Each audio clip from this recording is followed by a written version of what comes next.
and I hope this is just a conversation starter amongst the 50 of us, that beyond this meeting, we are able to even create more space for continued documentation, continued sharing, continued showcasing of innovations, so that we create an environment where maths is a common subject being discussed.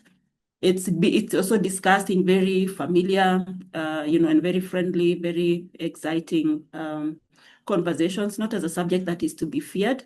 But if I welcome you all into this, it is with the hope that as we discuss and converge here today, where are those solutions that you have come across or you think can unlock practice for all of our teachers to be able to do much better within the circumstances in which they are, because we know they are trying very well, very much in terms of the regions, the shortcomings they have in terms of resources, the large classes, but they still show up every day, show up in those classrooms every morning, and still take through children through these lessons.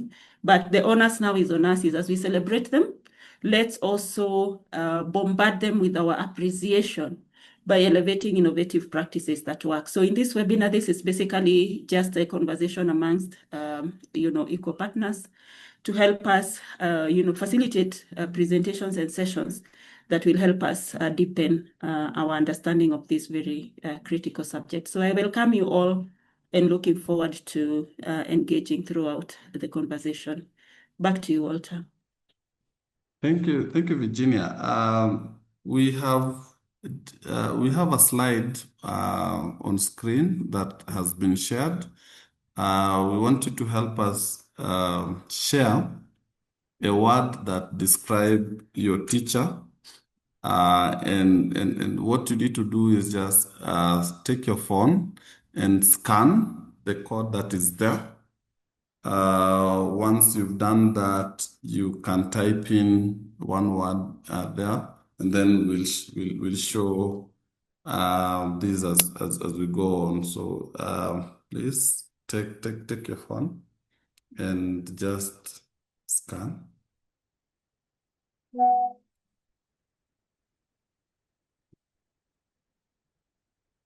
Hello, you can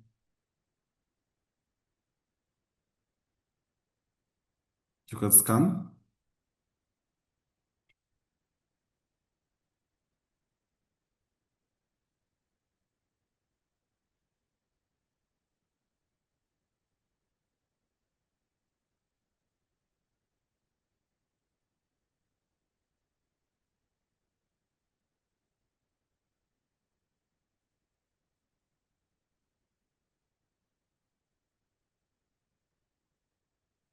And to those who are not able to scan, there's a form that has been shared by James.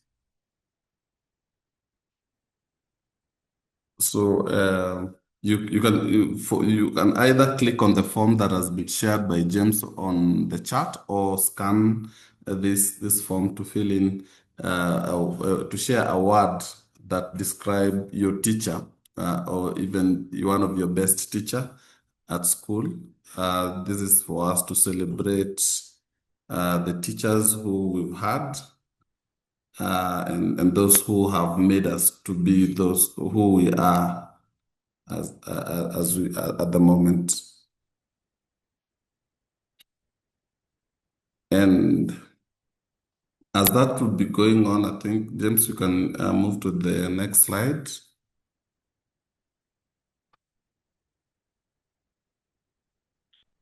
So, like I said, today's webinar is one for us to present on foundational numeracy evidence and practice, and also to celebrate our teachers. And today's agenda would include the welcome remark that we've received from one of our directors so far. And there will be one of us who will be presenting on the status of foundational numeracy, and then we'll have a provocative keynote address, and then we'll have a panel discussion with Q&A, and then we celebrate our teachers, and finally close with a vote of thanks and the closing remarks.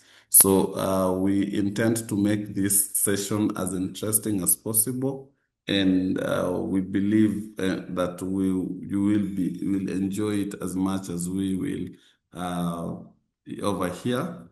And with that said, I think we'll get into the presentation and therefore invite Volan to take over.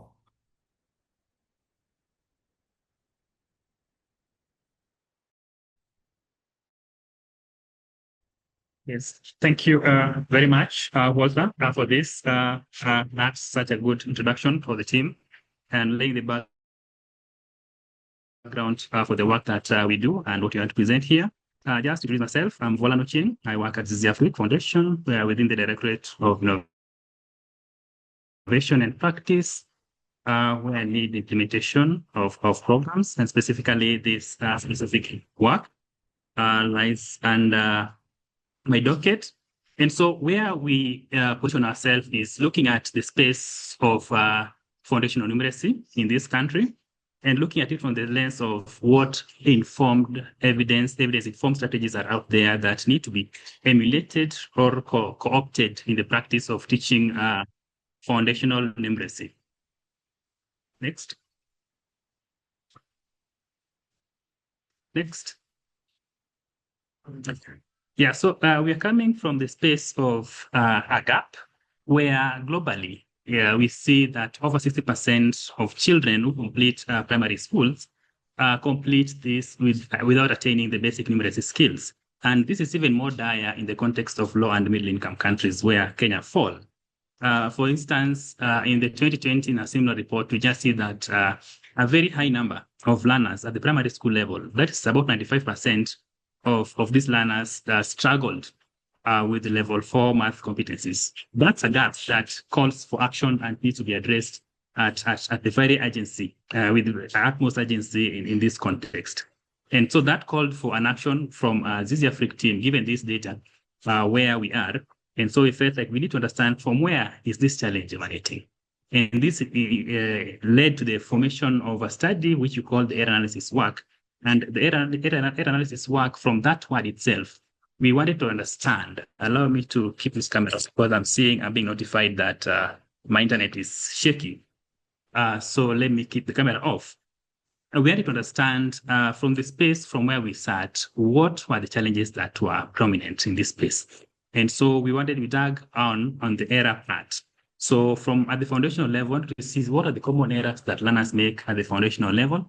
And so we initiated a study in a few schools in the country, specifically in Western Kenya, where we just looked at 5 schools. And so we had to understand from the numeracy level that numeracy classes in grade 2 and 3, what were the common errors that learners make, and what contributed to these common errors that learners are making in their daily operation of numeracy tasks. So this entailed doing a needs assessment, which we determined as a baseline to determine where are our learners at grade 2 and grade 3, giving them these assessments. And so this was to help us understand the common mistakes and challenges that learners experience in their various grades.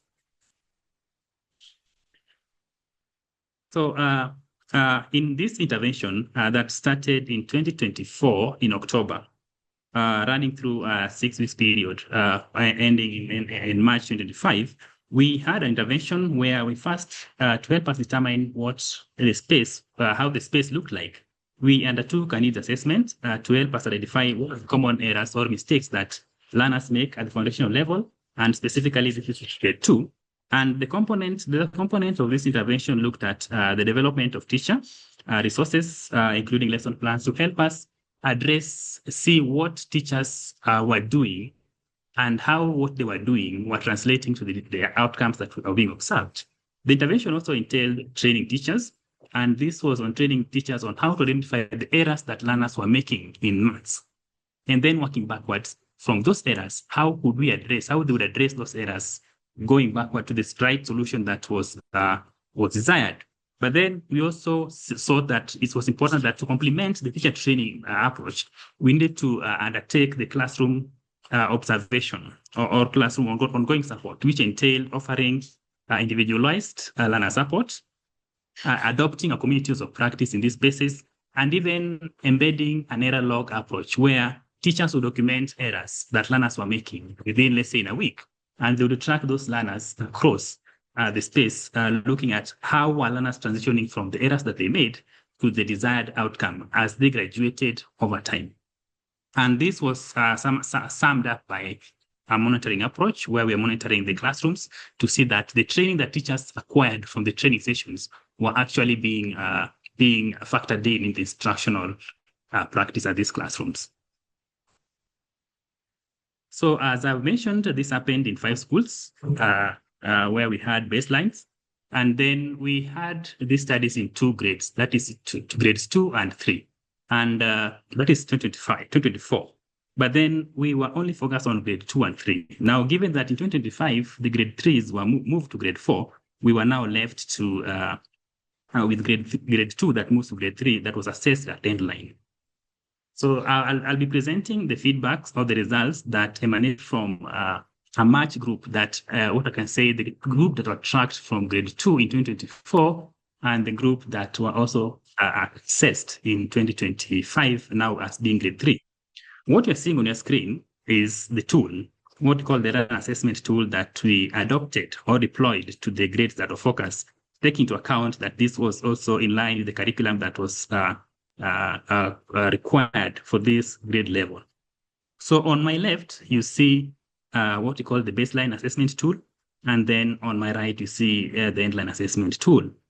You can see there was just a little bit of tweaking to ensure that the content that were assessed in baseline 1 are slightly different from what we assessed in endline 2 and endline.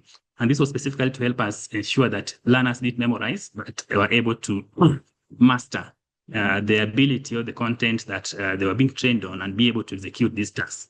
So from grade 2 and 3, we were able to track about 130 learners, about 75 girls and 55 boys. And for this presentation, we'll be largely focusing on one specific component, which is the place value issue. A component of training that we took teachers through. And we saw that this is an area that we need a teacher to master to help learners graduate from using a concrete object to now be able to abstract level of thinking.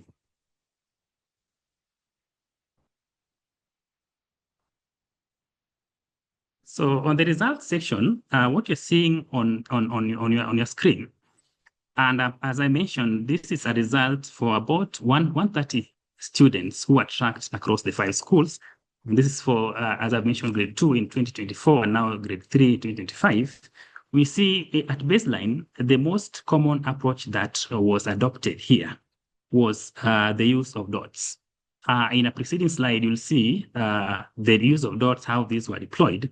And we felt that at this level, at this grade, this was a way low level of approach that was not supposed to be at this level. Yet we're seeing it was one of the highest levels of method of being used in this level. This was followed by things, aspects that could not make sense or approach that could not make sense. Where, as we are reviewing the script, we could not tell what learners were doing or we could not track, or using the result or the approach itself, you could not tell what the learner was trying to do.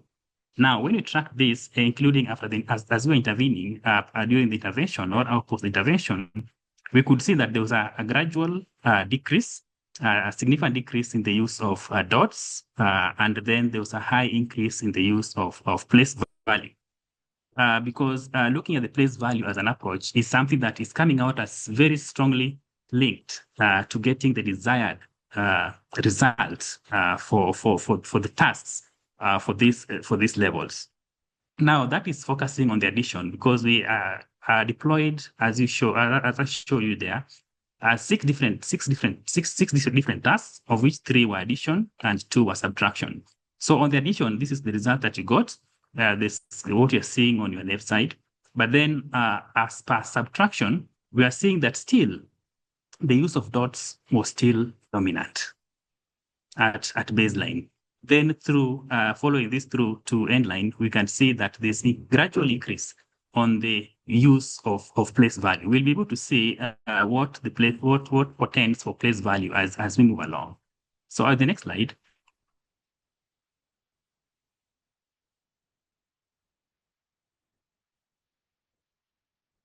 You can see as a sample of a task for two different learners over time. You could see task 1 on your left, the same assignment. You're able to see that this learner still stuck on your left on using dots and sticks. What you're seeing there is what you're calling the dots and sticks. You can confirm with me that using the model on the approach on your left side, the learner is more likely to make mistakes, simple factual mistakes or addition or subtraction mistakes compared to what you're seeing on the end line, which is the one on your right, where the learner is now using the place value approach. So what you're seeing on your right, those are the dots, sticks, and maybe bundles. The approach on your right, that is the approach where you call the place value, what we used to call in our time tables. So that compares to what the approach that was most dominant at baseline. And you could see the errors could come out from the baseline approach compared to what we see in approach. We're seeing a lot of place value use.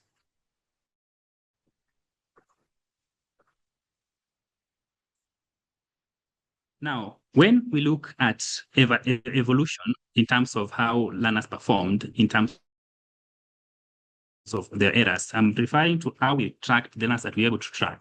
We're able to see that in addition tasks, what you are seeing on your left side, that the biggest error, the greatest error learners were making were what we call the factual errors.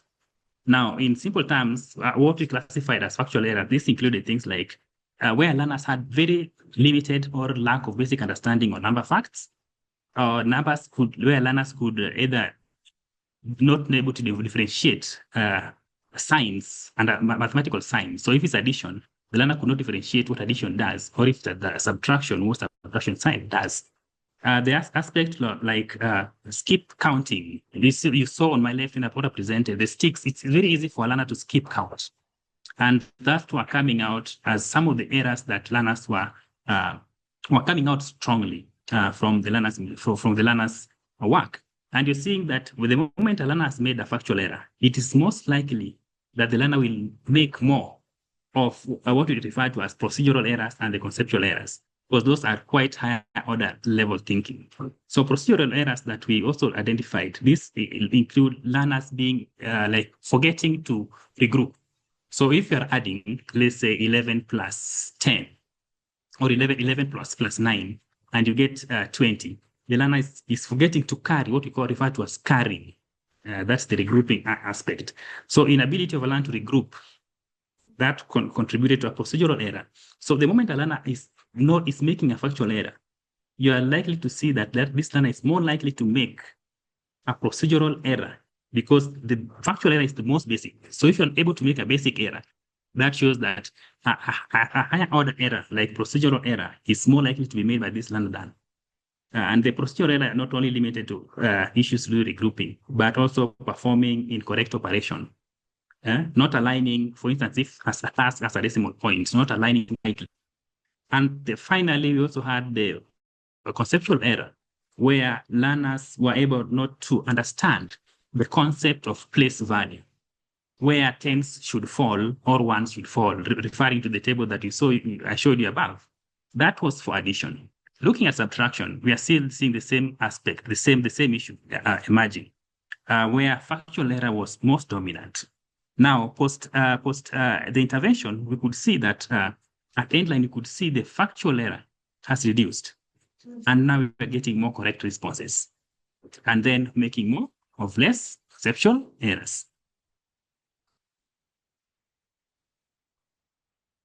Now, in the intervention, we were able to credit the approach, because we are moving from, we are trying to graduate our learners from using bundles and sticks and moving them to use place value approach. And you could see that from baseline to endline, there was a very significant increase.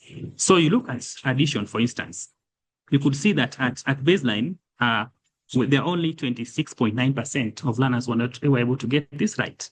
But we see this increasing to 46.2%, which is a 12 and 19.2% increase by graduating from use of bundles and sticks to using place value, giving the dominance of the relevance of adopting place value as an approach. Seeing the subtraction part, we are seeing the same trend,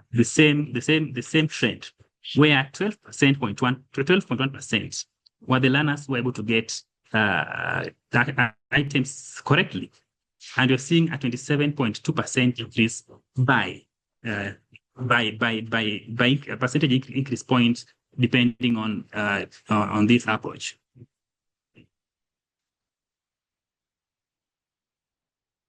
So I think that is also linked to the same finding that you got. But I want us to proceed on why we feel the place value and the challenges, the issues that are emerging on the issue of place value, and what this portends to this study and discussions on foundational numeracy discourse. That we find there are silent teacher-facing issues and challenges that need to be taken into account when focus is placed on face value. And this include this unobservable inadequacy in terms of conceptual understanding of place values from the teacher's side, where you find that most teachers themselves, we find they have a challenge with procedural texts and have some significant procedural knowledge, but have limited conceptual gaps. And this has led to reliance on rote learning and rote learning in terms of teaching maths.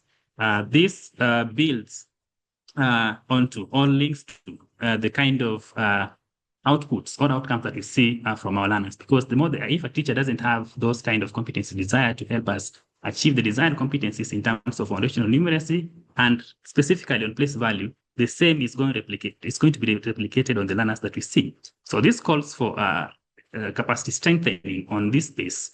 And we're also looking at it from the pedagogical aspect, where there are salient pedagogical gaps and over-reliance on traditional teaching methods.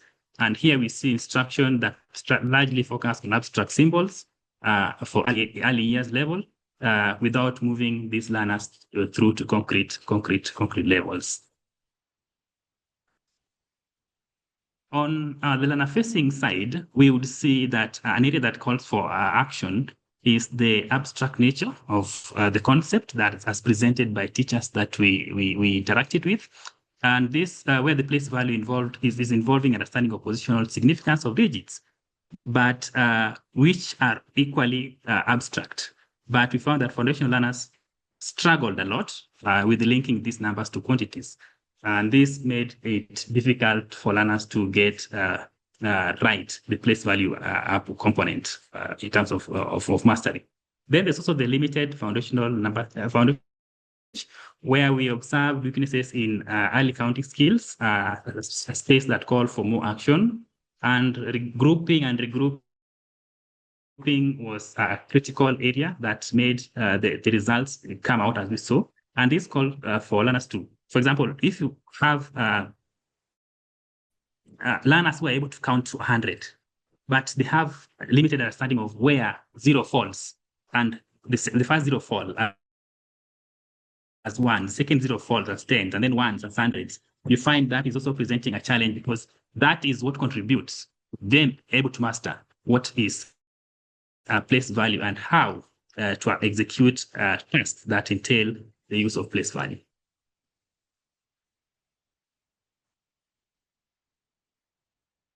Now, why do we feel that this approach is integral, and especially in promoting the use of place value? We see that, one, it uses real-time feedback, which is very critical to ensure that what the teacher gets on the classroom is given a feedback, a sweet feedback, it is served to ensure that the teacher is able to address the challenges that learners face with dealing with place value at the right time. Now, it also is integral in the sense that it allows for a targeted and responsiveness to the learner needs, which is one of the areas that we needed to focus. We are focusing on in this study that the teacher need to also be able to be responsive to the learner to ensure that this teacher is able to offer an individualized learner support to ensure that all learners are at pace in terms of mastery of the different components that were being advanced, specifically the use of place values. So below this section, you're just looking at the tools that we applied in terms of helping the teacher to be at par and support learners to be at par in terms of the different strategies that were considered. And as I've mentioned, this included the error logs, the formative assessment, and even the peer collaboration, what we call the collaborative communities of practice.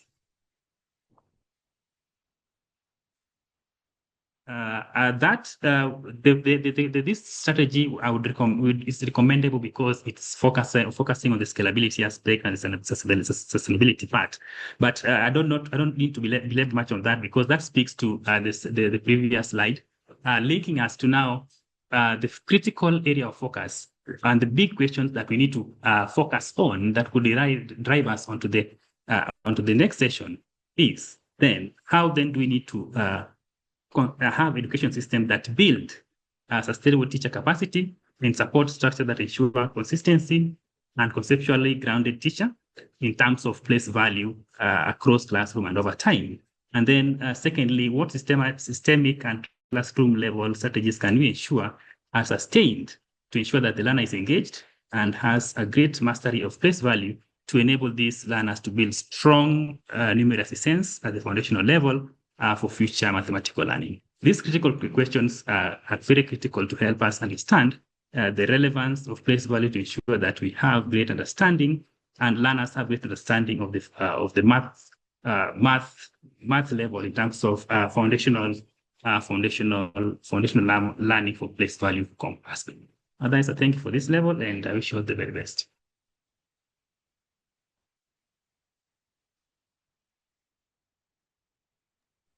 Thank you, Valan. I think for us to also save on time, I think we should stick to the 10 minutes. I'm going to introduce the next presenter, and this is someone from Action Foundation. Do we have someone from? Yes, hi. Hi, Shira. Hi. Hi. Thank you for having me or for letting me represent the Action Foundation. I'm going to speak super quickly, which is very American. So I hope you can understand me. I'm going to quickly review what the Action Foundation does. So next slide, please. So in case you don't know, the Action Foundation is based in Nairobi, Kenya, and works only in Kenya. I'm the only person, as far as I know, who doesn't live in Kenya, although I happen to be in the same time zone. I'm based out of Finland. Our vision is a fully inclusive Africa where children, women, and girls with disabilities can realize their maximum potential. And we have 3 strategic pillars to help accomplish that goal. One is equitable access to services among children and youth with disabilities. The other one is knowledge generation for data-driven decision-making. And the third one is advocating for disability, inclusive, and gender-responsive systems and policies. Next slide, please. Thank you. So specifically, today I'm going to be talking about one of the pilots that we ran through our Somesha program. And Somesha's program is really focused on children's education at the pre-primary and primary levels, specifically looking at how to do universal design for learning and inclusive learning strategies so that we can create inclusive learning settings and classrooms for children with disabilities and all learners, because we honestly, let's be honest, we don't even know which children have disabilities if they're not visible. And so we work to expand access on quality early childhood for education through policy advocacy at the national and county level, and then capacity building, which is what I'll be talking about. From that, we look at increased engagement and participation in learning for young children with and without disabilities, and strengthened foundational literacy and numeracy skills. Next slide, please. As was discussed a little bit earlier, we know that the current predominant teaching methods in Kenya, and really in a large portion of the world, it's not just Kenya, is stand and deliver, and teachers relying on how they learned, which is often not using evidence-based practices, and very little to no use of formative assessment, which was so nice to hear about in the last presentation. It's great to know that that is what's happening. And our focus in this particular pilot was we did train teachers on formative assessment, but the focus was really on using evidence-based teaching practices. And we were looking for something that would inspire teachers to sort of think about teaching joyfully and playfully. Next slide, please. So to address that issue, we piloted together with 2 other organizations, one based in Cameroon, eBase Africa, and one in Malawi. Yes, Malawi. Sorry, I got distracted by my own thinking. We piloted a story-based storytelling project to evaluate the effectiveness which storytelling does to enhance early grade numeracy acquisition, foundational numeracy. And we piloted the project in Kenya and in Malawi. Next slide, please. So why storytelling? So on the slide itself is a bunch of evidence-based research to tell us why storytelling, right? We know that children learn through joyful, meaningful, socially interactive, iterative, engaging experiences, and storytelling is that, right? Young children love to hear stories over and over and over. We also know that it has strong results in teaching foundational numeracy from marginalized communities across the globe. Research has been done in low-income settings in UK and US, and then in South Africa. Of course, a lot of this research is not based out of East Africa, which is why we were hoping to pilot this project and come up with evidence to support this innovation to be implemented across East Africa. And storytelling is effective in increasing engagement and positive attitudes towards mathematics and numeracy. In addition, storytelling is just a huge part of culture in East Africa and on a global scale. Every culture has a system or a history of storytelling embedded into traditional child rearing. It gives meaning to abstract mathematical ideas, like was discussed just not that long ago, how teachers were making things, not creating concrete concepts. So stories help make mathematic concepts more concrete. They integrate language, numeracy language, into fun and engaging stories. And that evidence shows that basically story-based learning sessions can accelerate learning and support progress beyond traditional instructional methods. Next slide, please. So we came up with this little solution we were hoping to see an increase in learner engagement and numeracy outcomes. So we developed and adapted pedagogical numeracy stories tailored to the grade 2 curriculum during the time in which we piloted the project. In Kenya at the time, we were doing geometry. Malawi was doing number sense. So all the stories we created were specifically targeted towards lessons coming straight out of the textbooks and lessons that teachers were going to be teaching during the pilot time. We built teacher capacity for using stories and formative assessment in their numeracy lessons.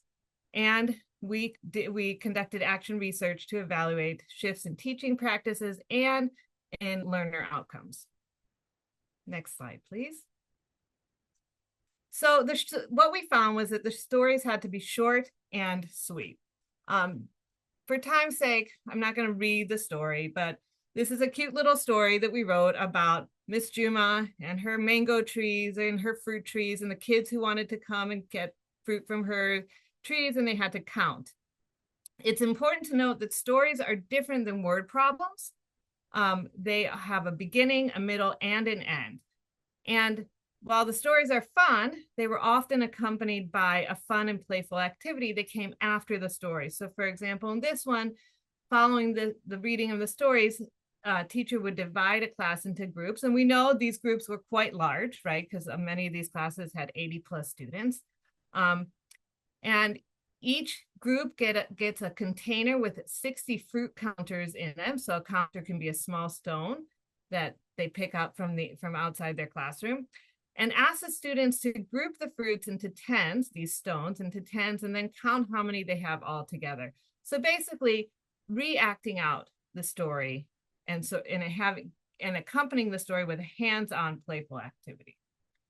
Next slide, please.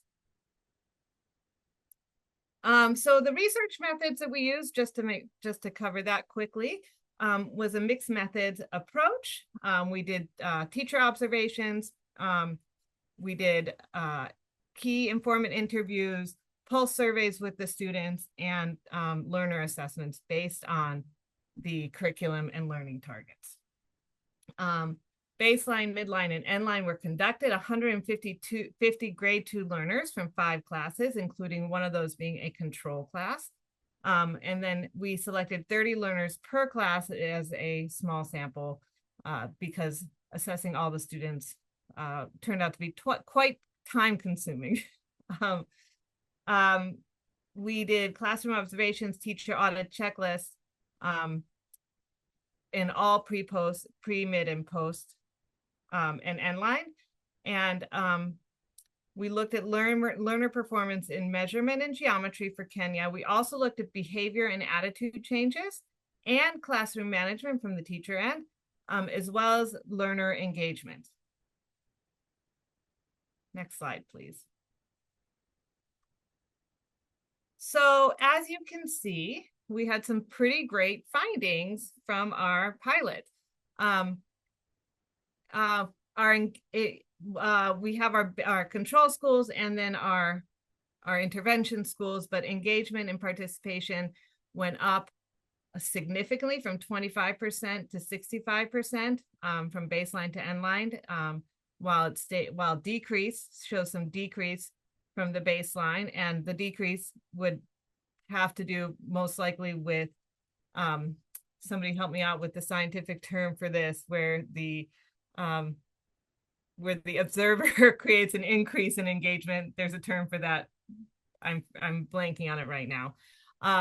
Behavior and attitude improved in the intervention schools. Interaction with materials improved in the intervention schools. Feedback and reflection, and then the application of the new skills. Notice of one area that didn't improve significantly was the completion of learning targets. And that is because teachers struggled with adding the stories into their lesson plans while also meeting the expectations of the rate at which they needed to complete their lessons. So that was why that particular rate didn't increase. So our learning target outcomes at the intervention schools. In Kenya, 73% of our students met and exceeded shape identification expectations, where in comparison in the control school, only 10%. 73% met or exceeded measurement expectation compared to 16 in the control school. Similarly, I don't have all the numbers for Malawi right now, but you can see that the rates are the same. 75% meeting or exceeding expectations in number identification, while 55 meeting exceeding number identification in the control school. And the qualitative feedback was great. So I just have one quick quote here.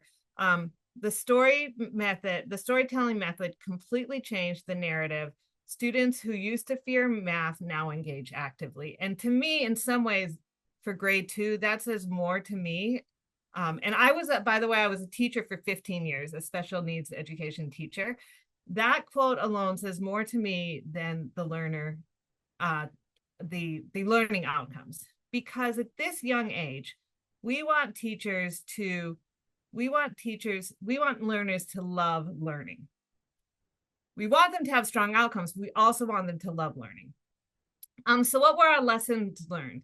from the pilot. We have to extend the length of the training by a half day, because what we found was that teachers were shy about storytelling, and we needed to integrate more opportunities for role playing on storytelling. How to do voices more actively, how to simplify language if the language was too complex, how to do that on the fly. More practice, more opportunities for practice. Keeping the stories short, a maximum of 5 minutes, and even that in retrospect is probably too long. A 2-minute story is enough for grade 1 and 2, 5 minutes maybe for grade 3. Keep the stories short, keep the language extremely simple. Allow more time for follow-up coaching with teachers. Teachers really responded well to the coaching and to follow-up opportunities to engage with trainers. So more opportunities for that. And to provide follow-up training modules, which we actually have done recently, to teach teachers how to use AI generative tools to create their own stories, right? AI is free now for a lot of people. And so with the right prompts, teachers can easily create their own stories in a very, very short amount of time without increasing the amount of work that they have to do. And so basically the findings of the pilot revealed that integrating storytellings into numeracy lessons really increases learner outcome and engagement. And we are really excited to continue working on this project. We really want to see storytelling integrated into curriculum design and to provide additional training to teachers on how to use storytelling techniques effectively. And I think that is it. That might have even been under 10 minutes. I don't know. I feel like I talked so fast. I hope everybody understood me. Thank you. Thank you, Shira. Q&A session. We'll have people asking questions around the presentation and also the one that Paul made before.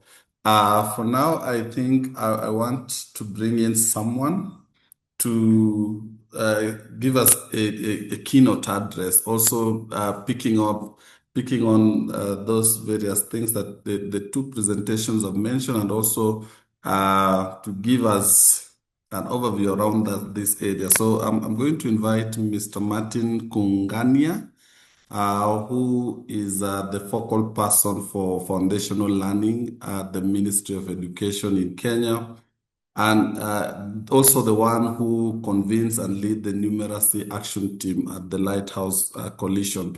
I know he's going to bring in his experience around this and also just tie it to the two presentations that have been made.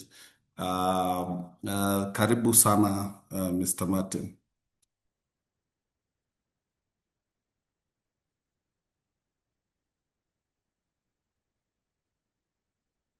So thank you, Walter, and good afternoon, good morning to all of us, and thank you for finding time to come in.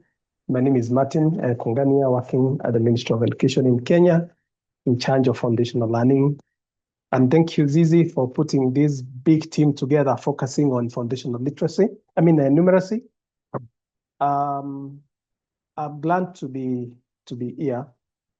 And I was invited to just share some thoughts about numeracy trends in Kenya and highlighting the national data and the challenges. But I thought to change the challenges into opportunities for us in this space. So moving on, looking at that table, it reminds all of us, those who went to school those days, and then Gen Zs who are around will forgive us for that. This is the multiplication table, and I just thought of throwing it there. And what does it remind you in your days in lower primary school, grade 1, or standard 1, 2, 3, in that case? And this multiplication table is the same yesterday and today, and it may remain that way for for many years to come, but very key and very instrumental for foundation numeracy. I think as it is ABCD in terms of literacy, then this table becomes very important because it forms the basis of numeracy and the foundations of mathematics as learners progress above or move their academic progression and academic lineup. So to base my presentation, I want to just go back to the basic education curriculum framework, whereby the current education reforms, competency-based education reforms are grounded. And the pick a statement there about an essence statement. Why is it important to have a numeracy at lower primary school? And in the case of Kenya, we refer to that as mathematics activities on an area of learning which is mathematical activities. You will not find in Kenyan books talking about numeracy in terms of a curriculum, but we refer to mathematics activities.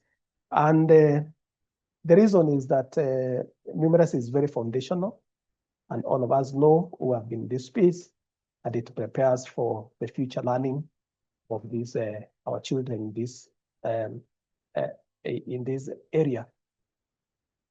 And at this level, the learners expected to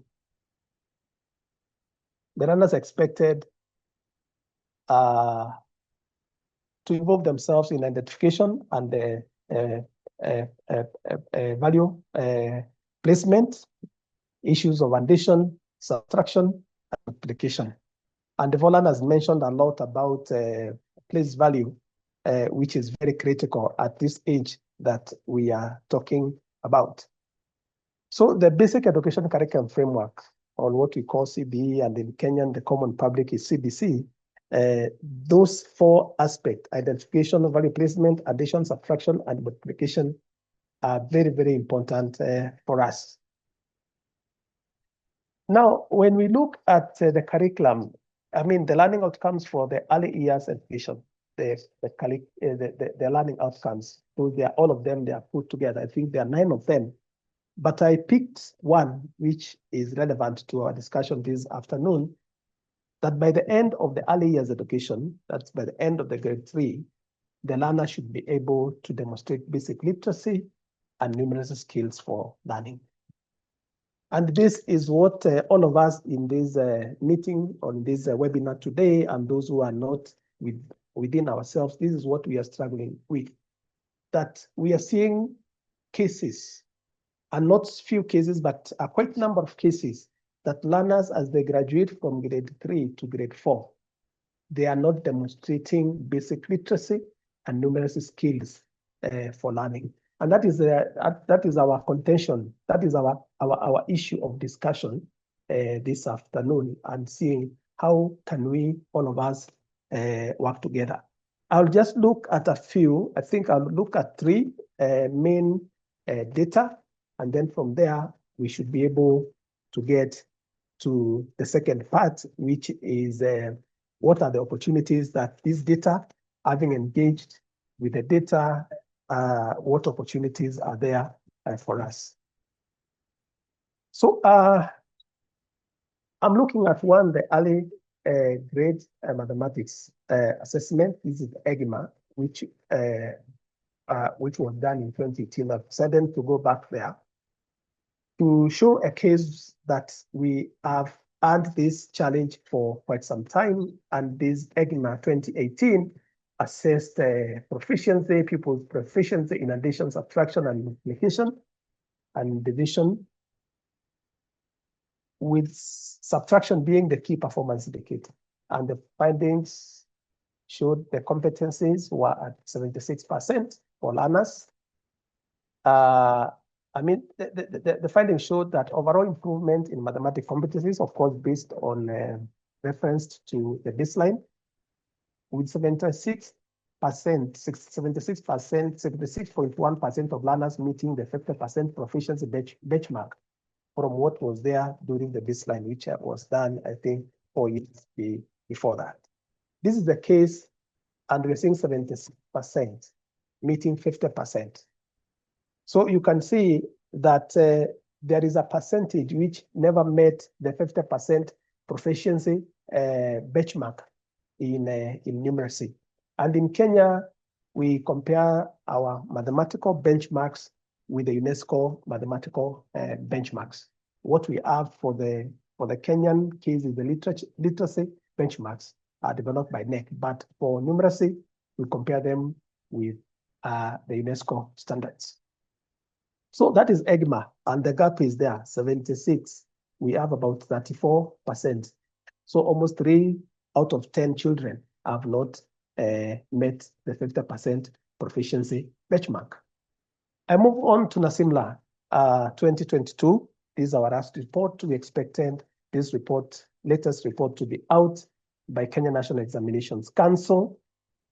And the results showed these figures there, that the competency at level 1, this is very basic, rose from 83 to 86 between 2016 and 2020 at grade 3. And remember, this is the time that we were implementing the PRIDE project under GP and the World Bank. But still, this assessment showed that there are major gaps that persistent.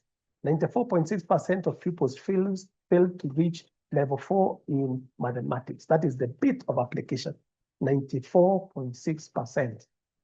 And this is a report from Kenya National Examination Council. So you can see the figures are quite alarming to all of us. And eventually, these learners find themselves moving on progressively to the next grade, which is grade 4, and moving onwards into higher or upper primary school. In mathematics, large proportions struggled with multiplication, that is 46.9%, and with division 49.1%. So it is almost half. 5 children could not manage multiplication tasks at grade 3 based on that report. 49.1 in division, that is almost 5 out of every 10 children. What happens to these children? And that's the discussions, and these are the figures that we need to ask ourselves about where are these children going as they move up the academic ladder. And we are saying that what was found in EGMA in 2018 and what NASIMLA was reporting in 2020, actually the figures are looking the same. They are 2022, NASIMLA is confirming 2018 findings. Now, from here, we would like, or I would like us to follow or to look at what is happening in the recent years. But in this case, I would like us to look at what is happening with KIPSEA. If this was 2022, around that time, these children have moved from grade 3, they have moved to grade 4, grade 5, and now we are finding them somewhere in grade 6, where they're doing the KIPSEA. Now, KIPSEA presents also an interesting case here. I looked at, and I would like us to look at the bit of mathematics, of course, based on the assessments, approaching expectations, meeting expectations, below expectations, and exceeding expectations. And you can see the figures, they like approaching expectations. There's about 60% of the learners in our class. Meeting expectations, the number is, the figure is quite low. That would be around 20%. Below expectations, about almost 20%. And exceeding expectations, you can see that the learners that in grade 6 KIPSEA, meeting expectations is almost 10%. Exceeding expectations, that is what I mean. So these figures are a bit alarming to us and to all of us, that we have seen the children from grade 3, now they have moved all the way to the grade 6 to do KIPSEA 2022, 2023, and 2024, which is last year. These are the results for last year. as given in the analysis by NEC. And you can see that we have a big challenge. Then the question comes in. Now, we are moving forward now. These learners now who are not meeting expectations, they are progressing on. Eventually, you find them not managing their education in subsequent years. So, and these are the figures that I'm trying to put across there. In 2022, mathematics performance and increased from 44 to 48 in 2023, but dropped significantly to 23% in 2024, with 76.5% of the learners either approaching or below expectations. 76, these are 7 learners, 8 learners out of 10 learners. Overall, the trends over the last 3 years is under KIPSEA in our context are particularly concerning, as the proportion of students below expectations has clearly significantly increased in all subjects, thereby indicating learning gaps. So you can see the cumulative, as we talk about the foundational numeracy, we can see the cumulative effect, and it is not yet fully grown, because as now our learners, our children move from grade 6 to grade 7, 8, and 9. I mean, now, like now this year when we are doing the assessments, the final assessment, KJ, then we are likely to see implications of these gaps, or the gaps widening further as learners move up the academic ladder. So these figures speak to all of us, and we don't need to overemphasize what they are telling us. But the question is, and for all of us in this meeting today, and not with us today, is what are we going to do about these figures? Because the figures have been with us for quite some time. What do we do about these figures? So moving to my last slide, I'm looking at from the interactions, from the research that has been done, from the proposals that has been done, there are few opportunities that arise so that we are able to address or mitigate upon these alarming figures. One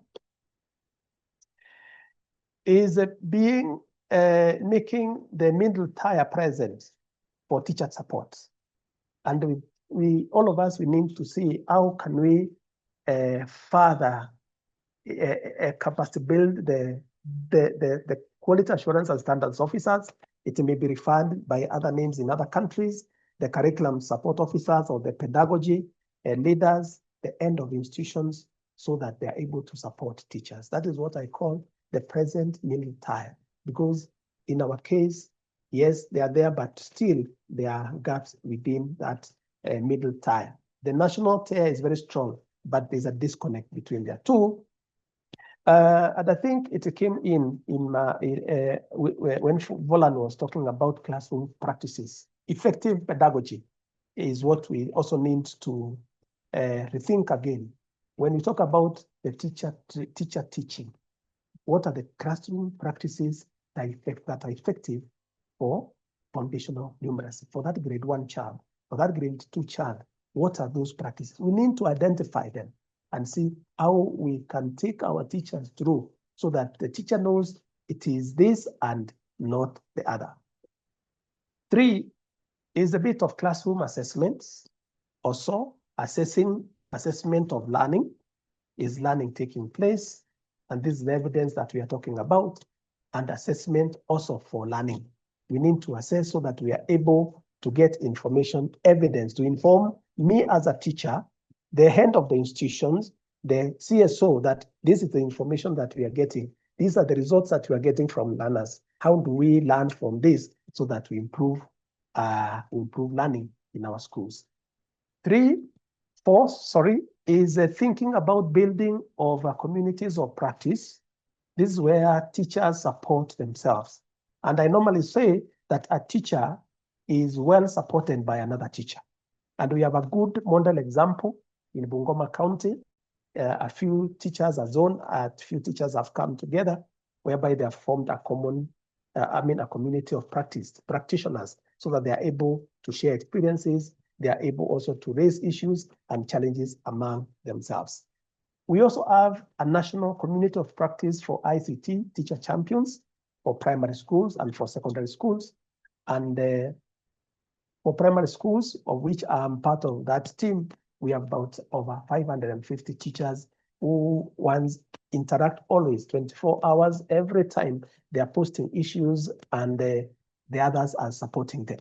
And lastly is how do we sustain the gains over time?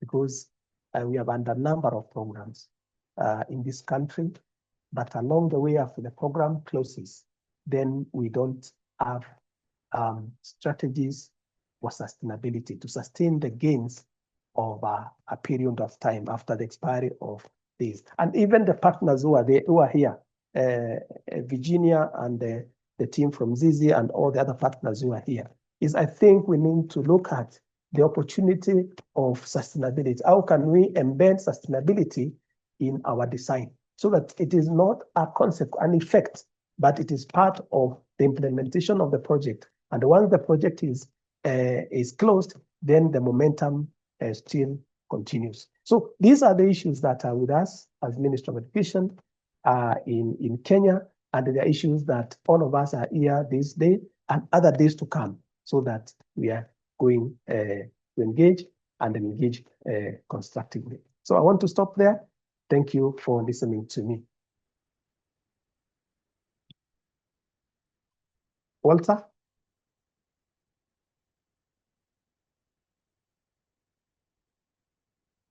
Thank you so much,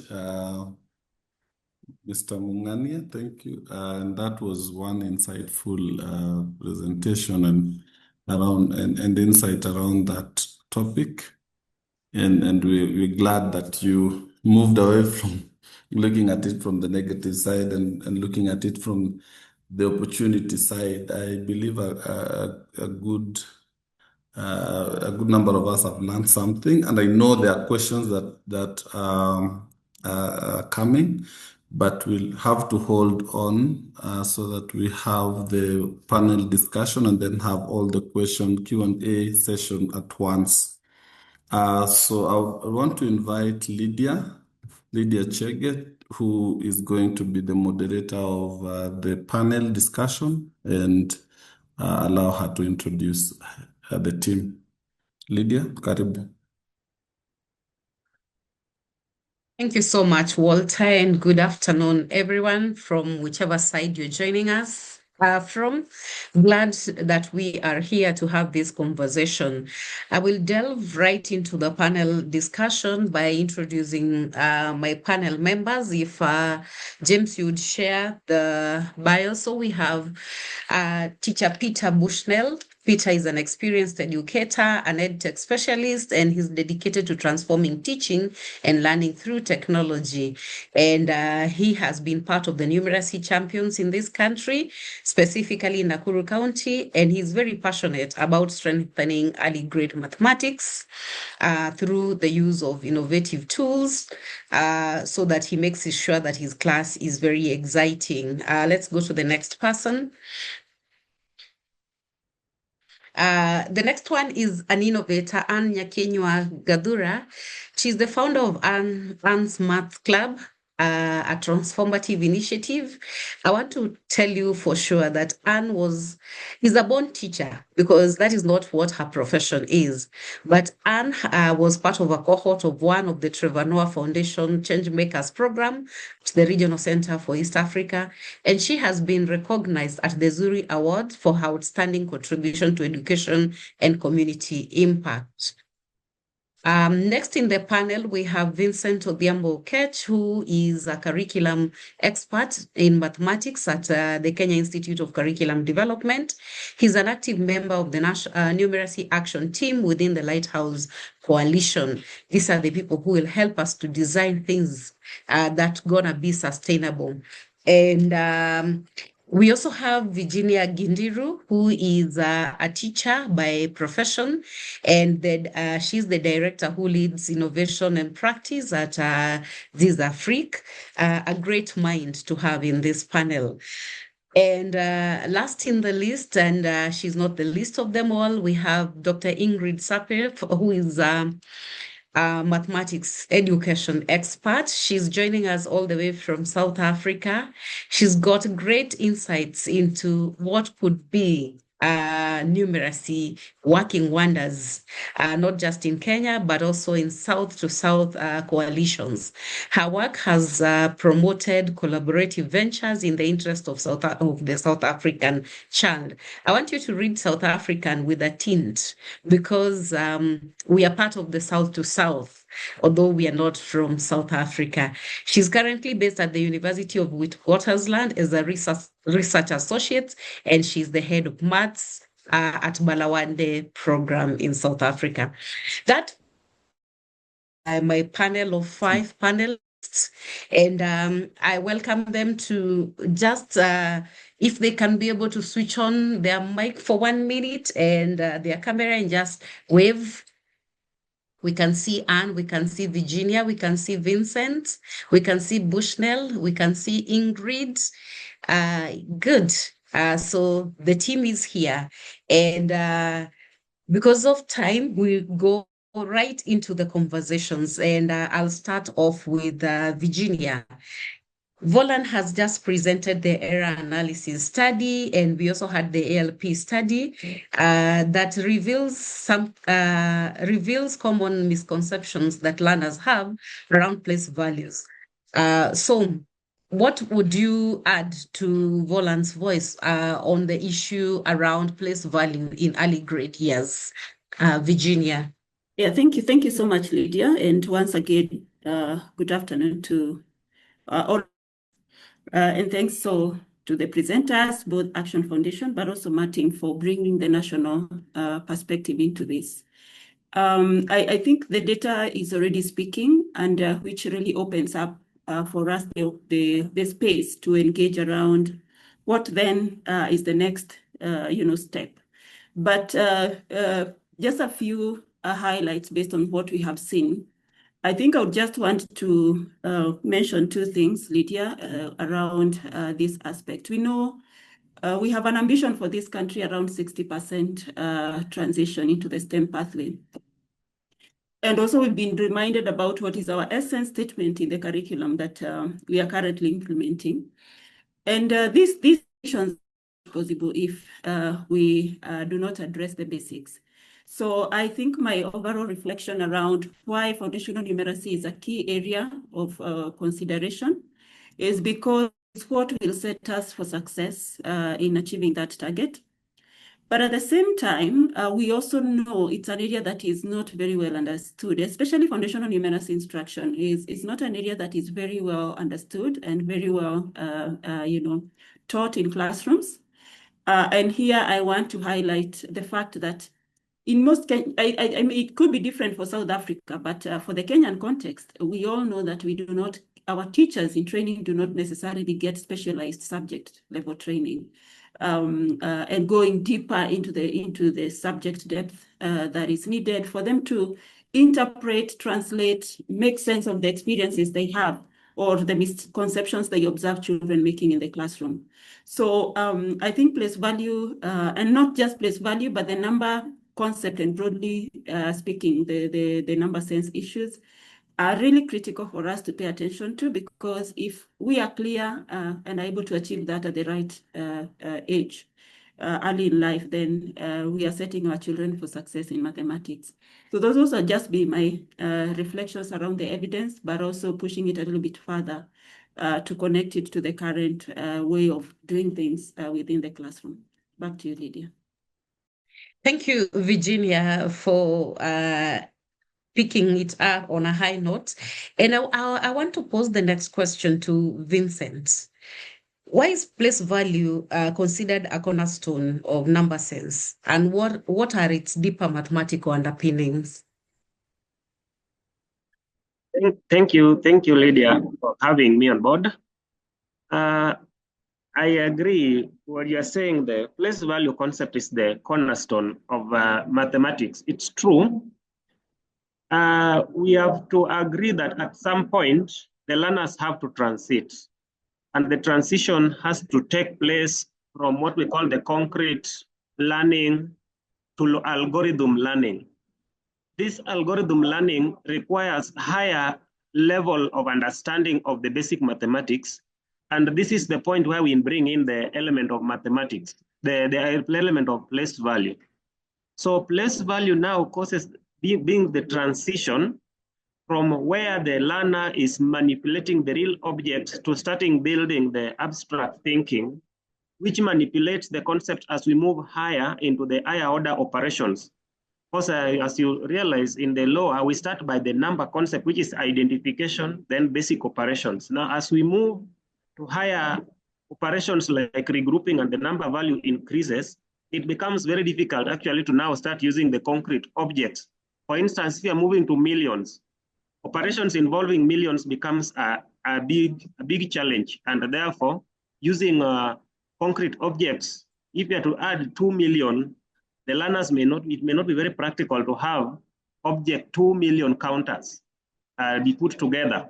So now we start transiting the learner to real operations where now we use the groups. And now that grouping is what now transits to what we are now calling the place values.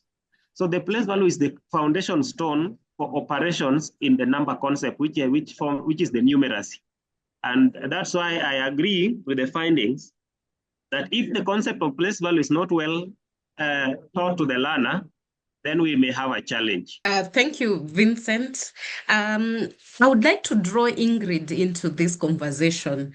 There is what Vincent has brought out, the issue of transition, the issue of laying sound foundation. As a math expert, what would you add into the whole conversation around place value and number sense being the cornerstone of mathematical underpinnings? Yes, I would completely agree with Vincent. Can you hear me, Lydia? Yes, we can hear you, Ingrid. You can hear. Okay, excellent. You know, we have this conundrum where we have children leaving school unable to operate on numbers. And the fundamental reason, I think, or one of them for them not being able to do so is because they don't actually understand the numbers. So they're trying to work with something that they don't know how to manage. So what I was thinking when Vincent was speaking was about this idea of place value, which draws on a base, which was the innovation of our Hindu Arabic number system. And we have inherited it, we use it. And what has happened now, it seems as though I think the teaching of it using the concrete and then moving to the abstract has become blurred. So we seem to become a bit more reliant on the concrete. In South Africa, certainly the tendency has been to promote learning still linked to concrete as opposed to moving on. As you know, in Balawande, we build strongly on the structure of number. We use our 10 frames and we use the base 10 blocks. All of these are structured apparatus to help children learn place value. And then one of the questions we've had sometimes from teachers is, when do we stop using the blocks? And we say, as soon as the learner doesn't need the blocks anymore. So we want children to understand the concept. And that concept, which we want them to understand, is at the heart of place value, which is that you group according to a base, and then the size of the number is determined by the place in which that numeral is. And so it's such a simple, efficient system, but it requires, as we can see, very careful teaching. And we just have to hope that it can begin to improve. I think as people realize they must move from the concrete and fully into the abstract, and then we'll make that shift. I'm not sure if that would be accepted by all. Oh, one other thing I wanted to add was one of the key things that I think, and it's this link between operations and place value, and more than one speaker has mentioned that, is that we can't fully grasp place value before we start operating. And so this is a combined progression of understanding, and that applying something, we always know that helps us build understanding. So applying your knowledge of place value in the context of operations, if we start to do that effectively, I think that will strengthen our understanding of place value. Yeah. Thank you so much, Ingrid. You've tied it all together very well. And I want to draw Anne into this conversation. There is this, I won't call it a hype, but we're in the new age where everything has gone technology. And we are like, voila, there's somebody who is already innovating. So how do we help the children count from 1 to 1,000,000? As Vincent says, we can't bring real objects into the classroom. So then we look up to Anne to innovate and tell us, how do we support learners using technology to develop place value concepts? Thank you. Thank you so much, Lydia, and very warm day to all of you. Thank you for this opportunity. I think I'd like to first start by highlighting what Mr. Martin shared earlier on.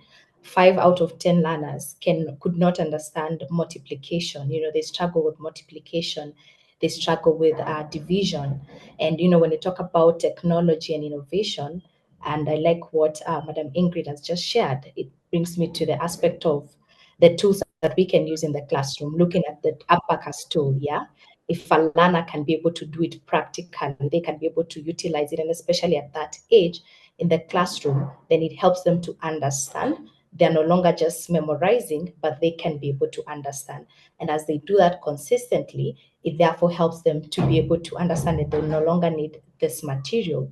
The other key way we can innovate, especially in our classrooms, as teachers, we can use the charts. You can come up with a place value chart whereby the learners can use they can use that as a demonstration in the classroom. And that can also help them to understand as they get to grasp this concept. Another key when we talk about technology, right now we can utilize low-cost technology. As a teacher, you can have offline videos, especially from the YouTube platform, where we have these short videos that have really demonstrated it in a way that a learner can be able to grasp that concept as well. So also looking at some of the available resources that we can be able to use when we go to the digital platforms, we can also be able to access some of these low-cost videos that are online that a teacher can utilize to demonstrate and showcase the learner, to support the learners understand this concept in the classroom. Thank you. Thank you, Anne. I'm sure Bushnell listened keenly to what you said. And now this is where the rubber meets the road. And teacher Peter Bushnell, from what Anne has shared, how do we help the learners understand? What kind of technology maybe have you tried in your classroom, and has it worked? And if it hasn't, it is still okay, but maybe it moved one learner and it taught you something as a teacher. What would you share with us? So thank you very much, Madam Dr. Lydia, and the fellow panelists, and the entire team. Well, this is a very moving conversation about our kids and the way they are grasping the number concept in the school. Now, looking at my class, this is what we've done. We've used tablets, which have been loaded with apps, and the apps have the locally adaptable content. For instance, I could mention maybe something like Mwalimu Plus. Now, these tools allow learners to visualize numbers using the base 10 blocks, and also the number lines and interactive counters. So, for instance, a grade 3 learner can drag and drop tens and ones to build numbers, reinforcing the idea that 34 is not just 3 and 4, but it's actually 3 tens and 4 ones. Over to you, Dr. Thank you. Thank you, Bushnell, for that. I want to bring back Virginia into this, where we are looking at how does the mastery of place value influence later success in mathematics, from what the studies you've interacted with. Yeah, thanks, Lydia. I think we alluded to that question earlier, where we were, Ingrid and Vincent were taking us through, place value actually as the base and the foundation for these much more advanced concepts in the math, if anyone is to pursue that subject. And we know that by now it's already a subject across all the way to senior school. But I could speak a little bit more around this element of teachers that Anne has raised, that also Bushnell has talked about, and maybe just bring us a little bit closer to this conversation of pedagogy. I think we have a number of reflections to pay attention to, because what happens is that if the teaching and learning within the classroom doesn't happen right, then we miss this particular foundation. And a number of things come into my mind as we want to navigate this conversation, and one of them being the whole element around the language of instruction. And I know it's a huge conversation, because it really plays a lot of significance in terms of contributing not only to the depth of the understanding, but also in terms of expanding learner opportunity to manipulate the concepts, because it's in a familiar language that they relate with at home or that they engage with on a day-to-day basis. So when you're thinking instruction, when we are thinking mastery, when we are thinking, because children deal with place value every day. They are sent to the shops, they bring back change. So they can identify notes very much early in life, even before they go to school. But what is it that then affects the connection between the home and the school? And therefore navigating this complexity in order for us to bridge that foundation is a big piece to think about. Then the other thing to bring closer to reality is the way potentially we do our teacher training and teacher education around this. And I think Ingrid alluded to this by saying sometimes the progression is where the challenge is. And when I reflect, even for me, having worked in different projects around foundational numeracy, sometimes we get so preoccupied in, how can I support this teacher to deliver this activity in class without necessarily supporting the teacher to appreciate the logic. And I give this from an experience we had one time implementing in Bungoma, the Accelerated Learning Program, where we went through a very successful numeracy teaching training. But then immediately after that, when we followed up on classrooms, on day one of the lesson, the teacher was using the most sophisticated strategy we had taught during training, possibly because that's what we had taught on the last day, and that's what they could easily recall. And it kept me thinking and wondering, therefore, what does this mean to me? It simply means that if a teacher then is not supported to appreciate the logic, the progression behind whatever we are teaching, sometimes the choice of pedagogy also in the classroom affects how this lands in the minds of children. And so all these challenges we are seeing, the limited concept development that we have seen from the error analysis data, the fact that if a learner is given a number to manipulate in class, they're not able to effectively use the strategies that are relevant for it, is a huge area for us to rethink, reevaluate, and also critically step back and say, we need to present to teachers something that is workable, something that they can also see, as a pathway.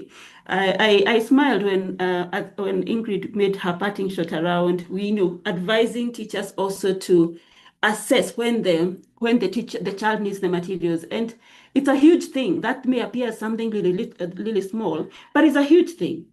When we went to the field recently around in July and we visited classrooms, and we asked grade 4 children, what is it you didn't like about your early grade math experiences? And they said, the fact that my teacher insisted I should use tally marks when I already had mastered the concept. And this already speaks volumes in terms of what Ingrid is alluding to, that learning progression, the trajectories of learning really have to be taken into consideration whenever we are, assessing and laying the foundation for some of this. I think I'll pause there and back to you, Lydia. Thank you so much, Virginia. Quite a lot, a lot. We have to do reflection on learner or what opportunities the learners are having in class, what language is being used, about teacher training. And I've heard you use the word progression in terms of it's not just the teacher is trained, but how do we continue with this teacher capacity development? And I saw Martin in his presentation saying that teachers should also be encouraged to form communities of practice so that they learn from each other. I want to bring in Vincent back into this.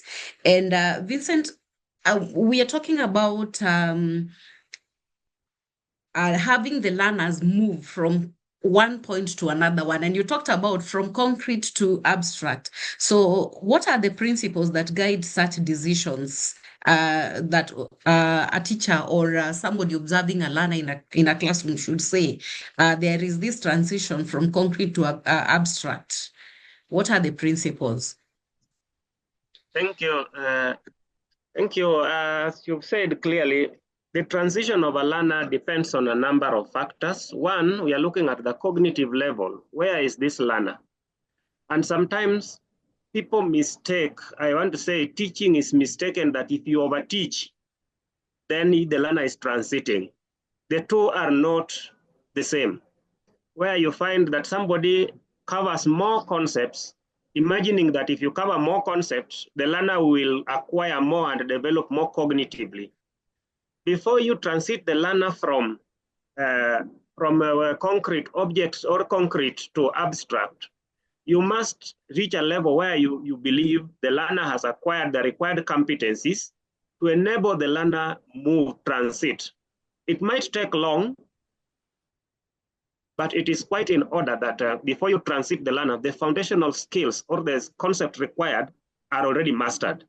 If you master, like what happens sometimes in the classroom setups, you find that the teacher is at the is really struggling to cover the content at the expense of the learner grasping.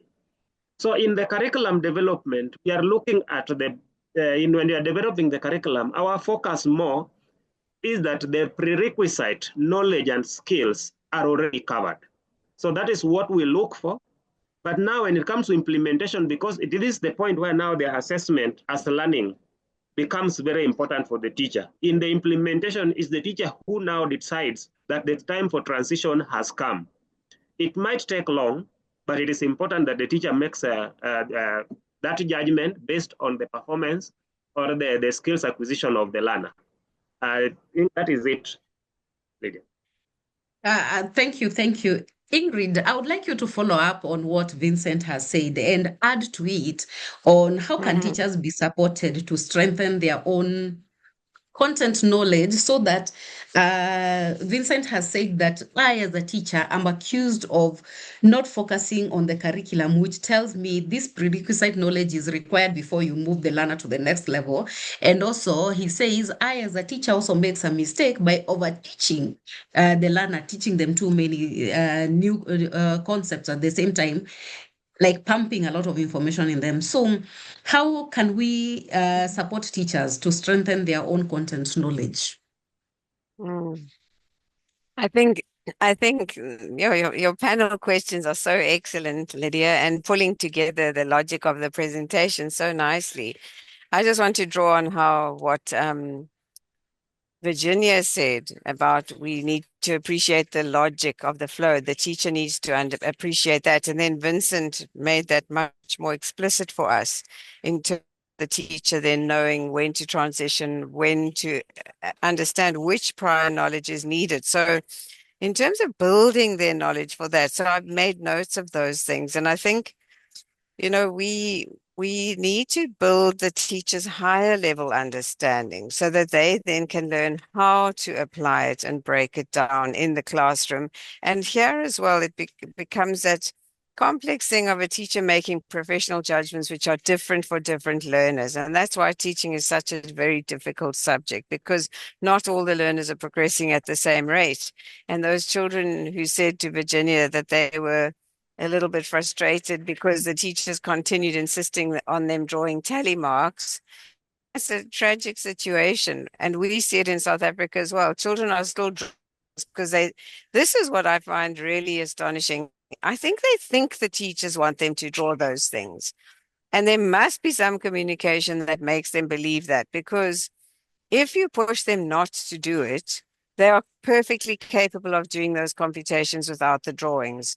So it is an education of the teachers. And so that's why we try to build the teachers' knowledge. We could teach short courses, show know of what's needed in an understanding of place value, and then allow them and encourage them, as Vincent has said, to exit. What did he say? He said, or transition. I like that, transition, knowing that they will all transition possibly at different places.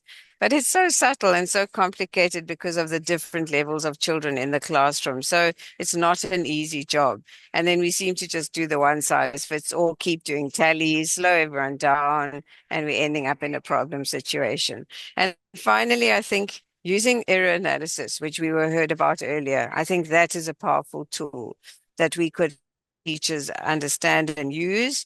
So if they have their own knowledge, content knowledge, and then they have this tool of error analysis, drawing on assessment, diagnostic assessment, they can learn how to diagnose when a child is ready to transition. Yeah. Thank you so much, Ingrid, and I'm humbled for your commendation. I hear you saying that, first of all, we have to use a lot of logic, and also you said we have to observe the subtle things that are happening in class so that we can know whether the learners are ready to transit or not. I've heard you amplify the issue of teachers, like using methods such as keeping error logs and analyzing them, not just keeping them, but also remembering one key thing, that children are children. There has to be a balance between too much learning and play, and maybe we bring even that play into learning. Kushnel, this is to you, and I hope I'm not putting you on the spot. How do we balance then the use of ICT with hands-on activities so that the learners balance between play, learning, we don't overteach them, and we still build in them deep understanding of concepts, of number concepts, and slowly withdraw the concrete so that they go into the world of abstract? You can give us a classroom scenario if you wish.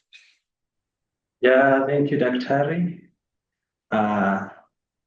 I think when it comes to balancing ICT with hands-on activities, we found that blending both approaches yields the best results.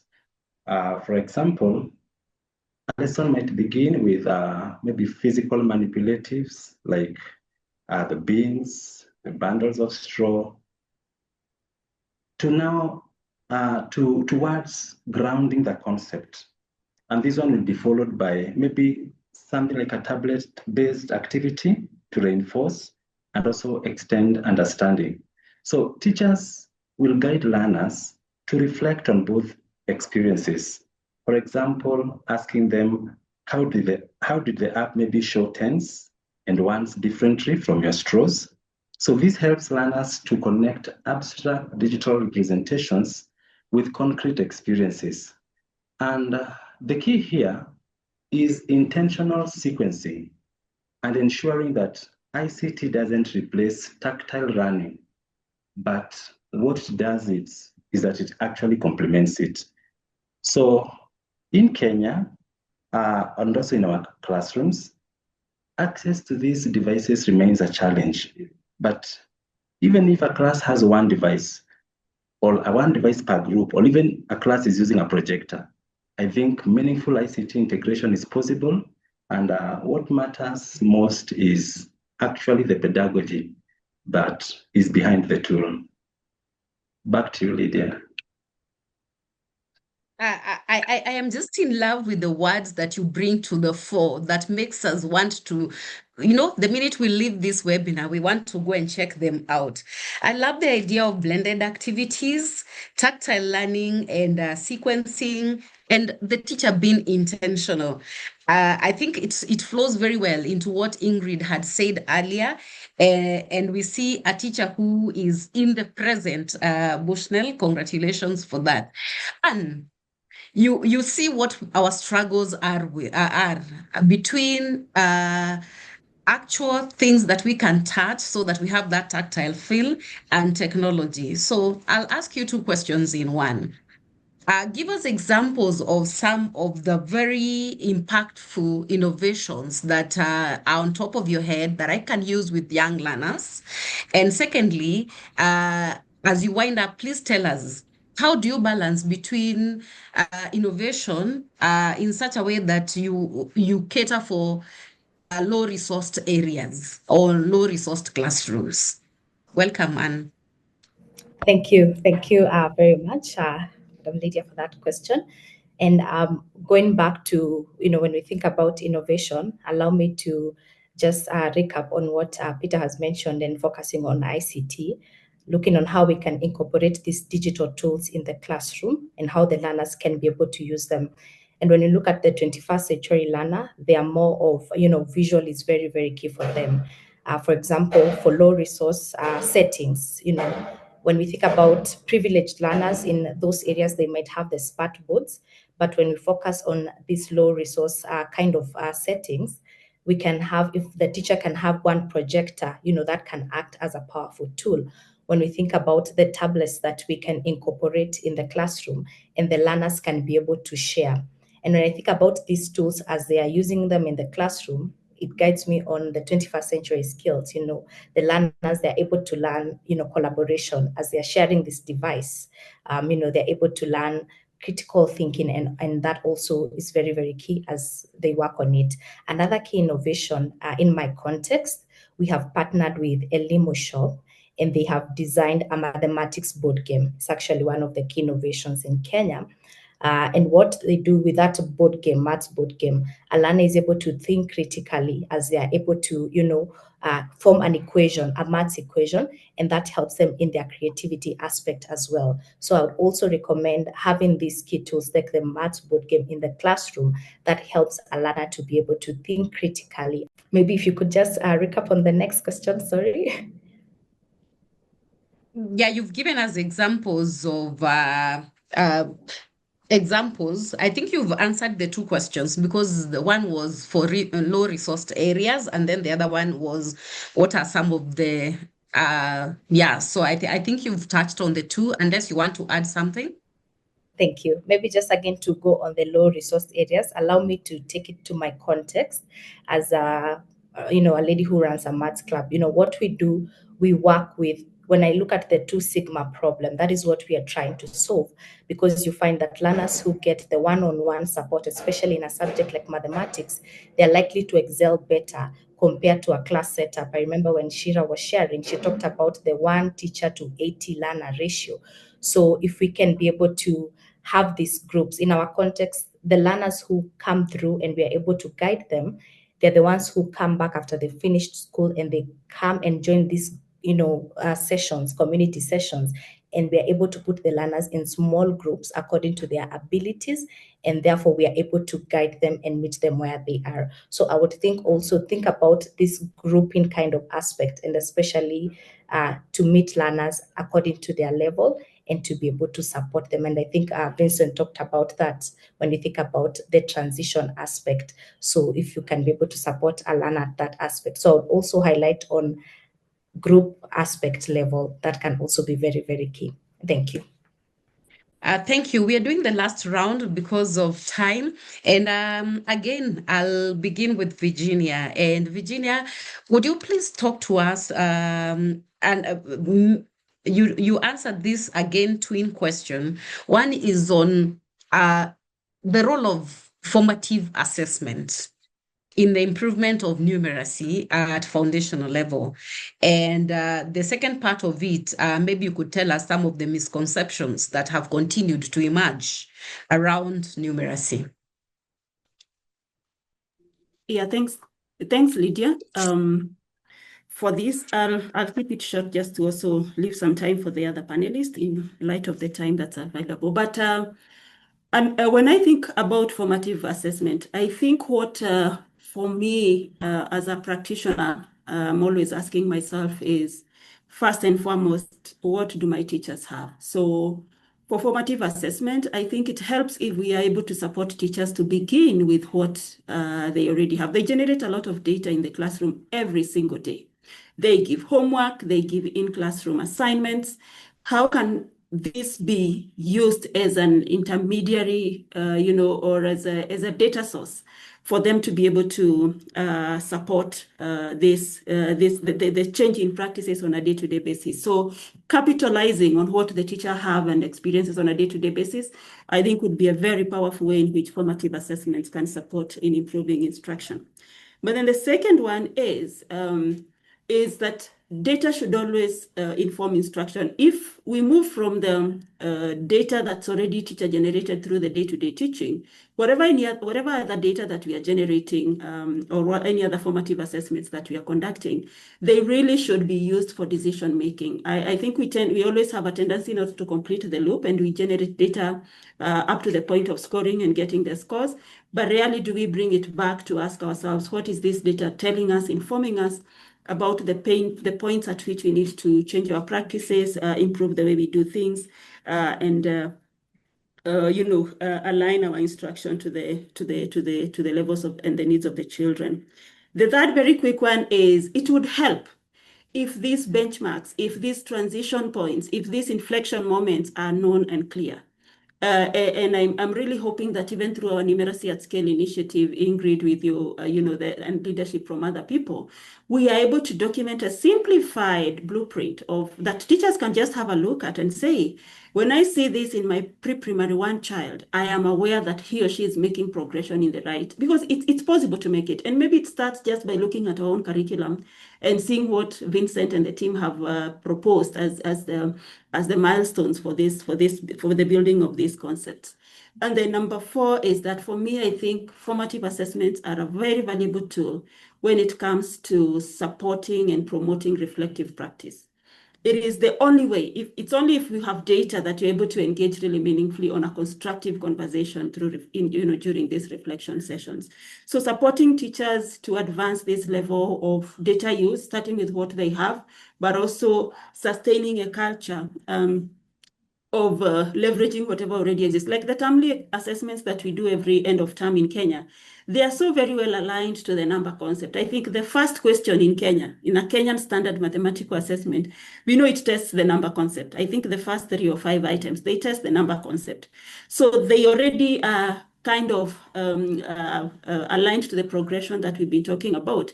But rarely do we have that reflective practice around how are children performing in these core questions, and what is this telling us about what they are missing and the misconceptions that they continue to carry with them along the way. So I would say the misconceptions, persist, not because children are not at the level at which they can understand things, but it's because of a lack of a process of simplifying the way we teach, delivering content at the right age and level, and making learning as vivid, as concrete as possible, a concrete experience that helps them to internalize the logic behind the concept. So that's what I would say in a nutshell.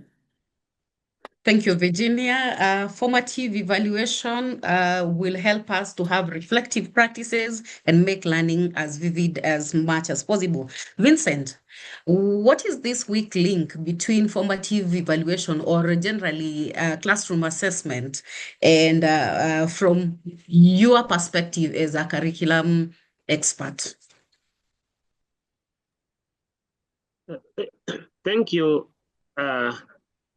One of the major gaps noted in the evaluation or the formative evaluation is the point where we come up with a mismatch between what the curriculum intends and what is taught. In many cases, you find that the formative, for instance, I want to pick up from Virginia was talking about, they talk about the end of term assessment. they are purchased from outside. They do not conform to the curriculum designs. Most of the cases, you find that they test or they assess what the learner had not been taught. So the teacher and the learner is at a crossroad. The teacher is worried that my learners are going to fail these concepts. Therefore, the teacher is forced at a time now to overteach. So that means now what was intended is not what is implemented, and what is implemented sometimes is not assessed. You are teaching, you find that sometimes teaching is going beyond what was intended in the curriculum design. And then this is informed by assessment, which is not generated by the teacher. So from my perspective is that this is a gap that needs to be closed. And the easiest way to close it, it's ensuring that the teachers generate their own assessment items that actually assess what they have taught, to check whether the learners are acquiring the competencies within the required as they have stipulated them or as they have taught them. If we manage, if we have the system manage that, because I know the teachers have a lot to say. Sometimes the constraints, they work within very difficult constraints, but we still say that if the curriculum design has given the scope of what should be taught or what should be covered within a given grade, then the only way to ensure that there's conformity is that they restrict themselves to what the curriculum design says. In this, it will enable us to know, also get a feedback from them, because they're the inventors, whether what is intended in the curriculum design actually meets the level of the target learner. And if not, how well can we address?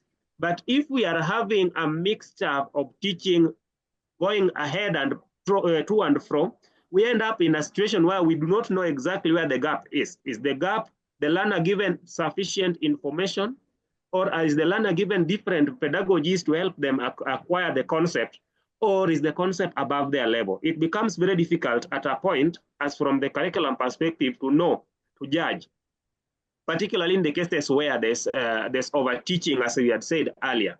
So as I wind up, and that the formative assessment actually should inform, as we are calling assessment as learning and assessment for learning. So the formative assessment, as the learning goes on, the classroom assessment, the homework, the end term or the end week assessment, the random assessment test, should be able to inform with the instruction. And the instruction should also feed back to the curriculum, telling us where gaps are. That is what I would say. Thank you. Thank you, Vincent. Anne, on your parting shot, how do we support the teacher in ensuring that there is formative evaluation and that the teacher generates this data and uses it to improve pedagogy? Thank you very much. To take me back to innovation and looking at if they can be able to embrace digital in the classroom, if a teacher can be able to utilize platforms like Google Classroom, whereby they can be able to use that to assess the learner's progress, and they can be able to keep this data and so that they can be able to see at each level as the learner proceeds to grasp and understand the different concepts. So I would say if we can be able to train the teachers on how they can be able to use these digital tools in the classroom, and especially to support them so that they can be able to keep this data and keep this record in a way that they can access at any moment, and also in a way they can be able to share with the parent seamlessly, and therefore they can have that data at one place. So I would say teaching them and guiding them on how to embrace these digital tools in the classroom. Thank you. Thank you, Anne. I've heard you say teachers to keep data, use it, access it when it is needed so that they continuously improve in their classroom. Bushnell, evaluation and how it supports you in the classroom. And do you use any digital tool during to keep students' data? Okay, so. Thank you, Daktari. Formative evaluation is very key because at every point of learning, you are able to detect the gaps that the learners have in the classroom, and then you're able to tailor make an intervention for them. So that is very critical during the day-to-day teaching of the teacher. And one of the things that the teachers could use is also the ICT tools to be able to gauge or tell where the kids are lagging behind, and be able to bring in intervention that is handy. There's so many educational apps that are supporting numeracy. So if the teachers are able to use such apps in the classroom, you'll be able to track and see the progress of the learners and be able to tell where you need to bring this targeted intervention.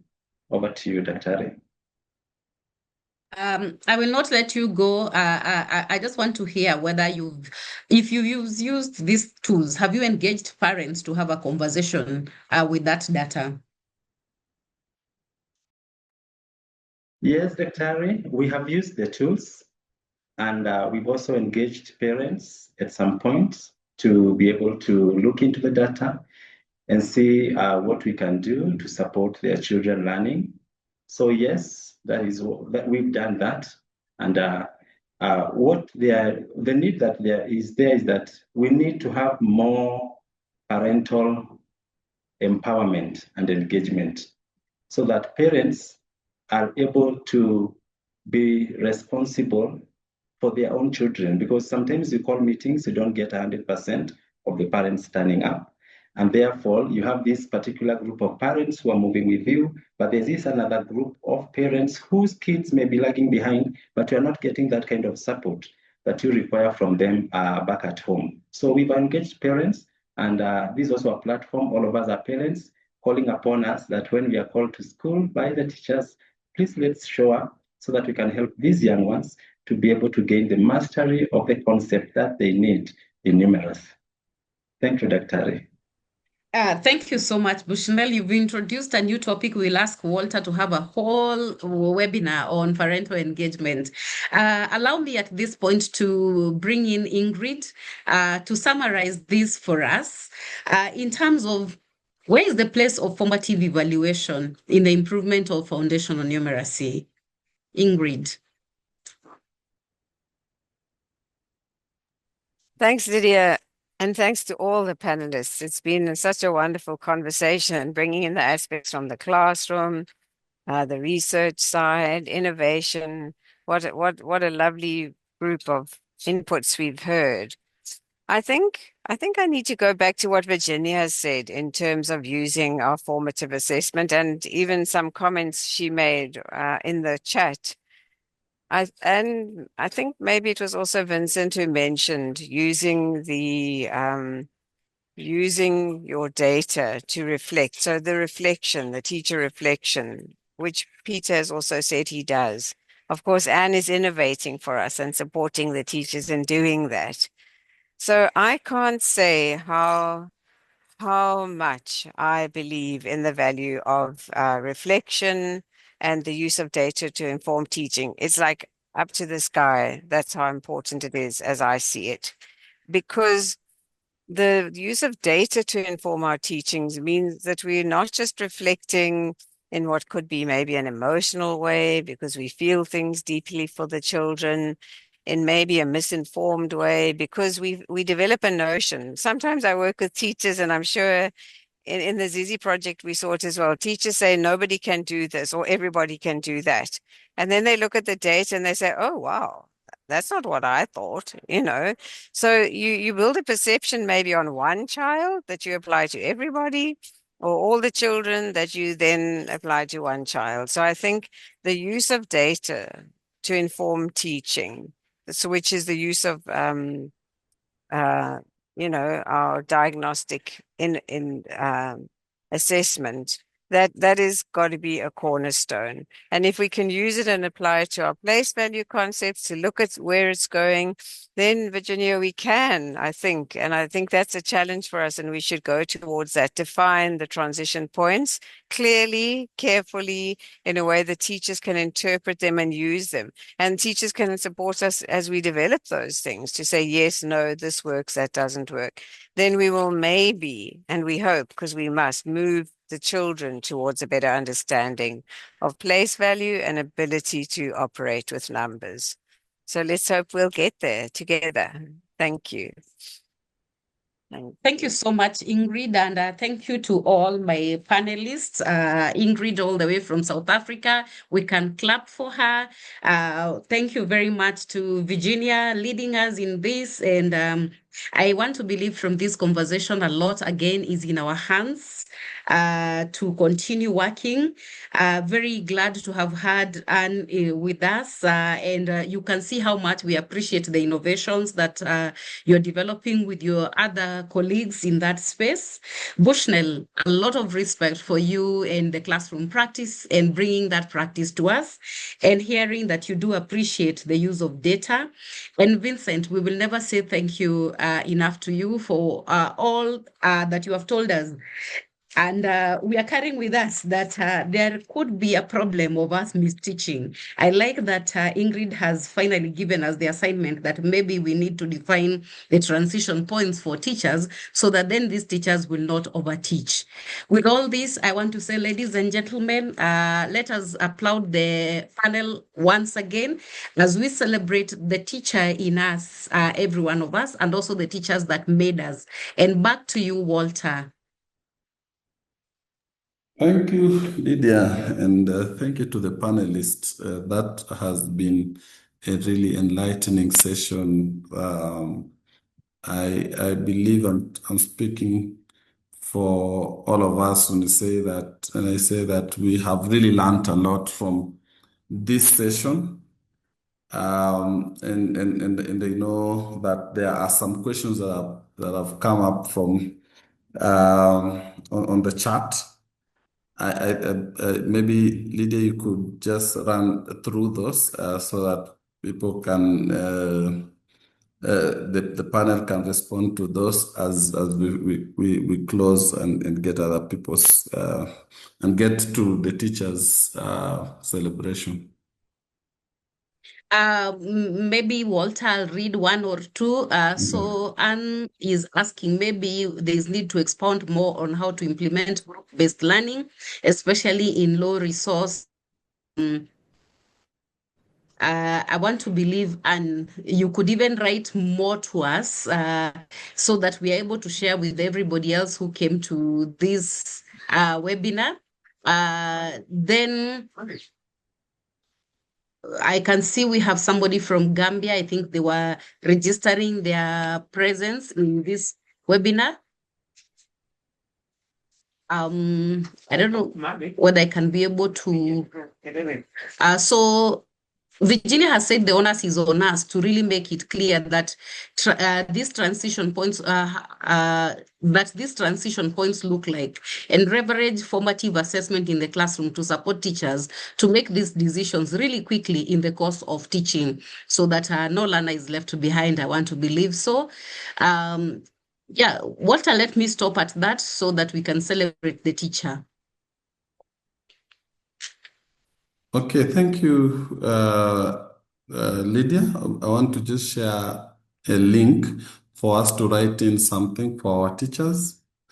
And James, can you stop sharing so that I can share? Thank you. Yeah, James has already shared the question on chat. Just going to present so that we get the responses as they come.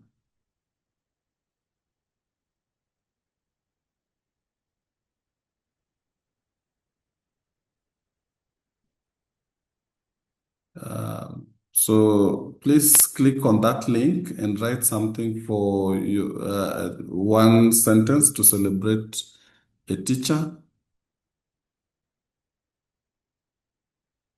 and we will be reading them as they come.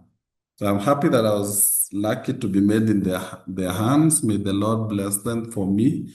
I know I'm not trained to be a teacher, but I am a teacher in calling because all I do is for a teacher. Please keep them coming so that we can celebrate our teacher. You can also use the code, the barcode that is on screen, scan it to respond, but also you can also use the link that James has shared. Please, let's celebrate our teachers. I am what I am because a teacher believed in me. Any other? Oh, I'm happy. I think this is a repetition. Okay. You are the architect that made me who I am. God bless you. There's an appreciation for Madam Muniafu, for Mr. Kiragu.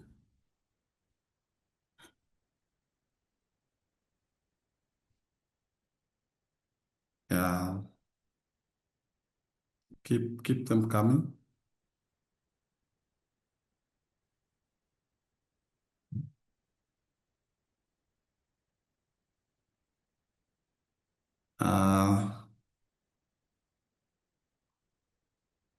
There are a number of,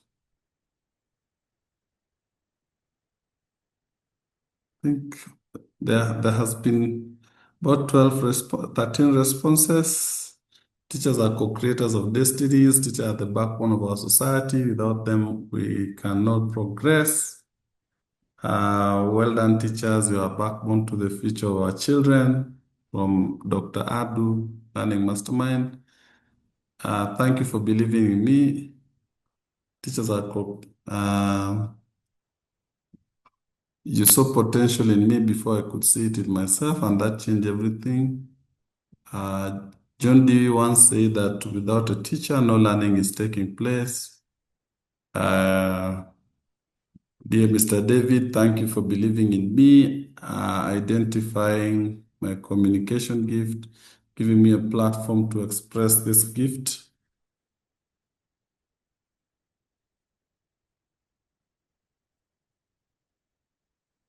I am happy. Keep them coming. I am what I am because teachers believe in me. About 21 responses. We can keep them coming. Mr. Mwenda, your dedication to make me a good math student has changed my life. Without you, I could not be here. You are a teacher, brother, and a dad. One heart, bless you. Yes, and I think we can get to the close as people continue to share.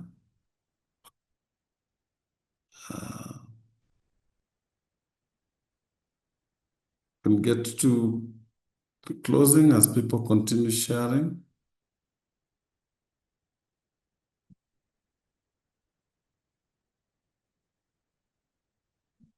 Okay, so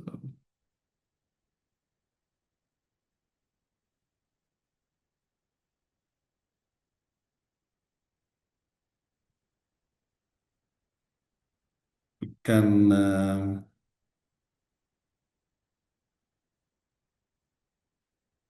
get to the closing remarks. And I don't know if Morris is here. Morris, are you still here? Yes, what I'm here. I can hear Yes. you clearly. Okay, sorry, it's just Yes, I know we have. waiting Yes, I know we have run out of time, and yeah, I think that this was a very interesting kind of a discussion. So I'll just take a minute or two just to. I don't know that I need to make just closing remarks, or just appreciate everybody who was able to, I think, speak to us today and all the participants. I think I looked and I was tracking the attendance. I think at some point we were almost 100, but I can see there are almost 60-something people that are still not in here. So I think it's to appreciate. But just to underscore, the importance of the very things that sometimes we feel there are not a lot of issues, but they mean so much in the life of the child. And recently, in one of the meetings that we were, and I know a couple of people were there, I think there was a comment that was made that a child is only 7 years old at one point in time. And if you miss that opportunity, it really means a lot that they may be missing in their life. And it's so important to be able to take, every caution, to be able to take every investment that we do have and support to ensure that child, whether they're that 7 years or 6 years or 4 years that they're learning what they're supposed to be learning at that point, that they're getting those foundations. Because if they miss them, it means a lifetime of opportunities that sometimes are lost. And that's how essential it is. We start talking about the foundations, not only in numeracy, but also in literacy and other elements around values and life skills. So for us, I think as Ethiopic, we are quite excited about, the discussions that have taken place.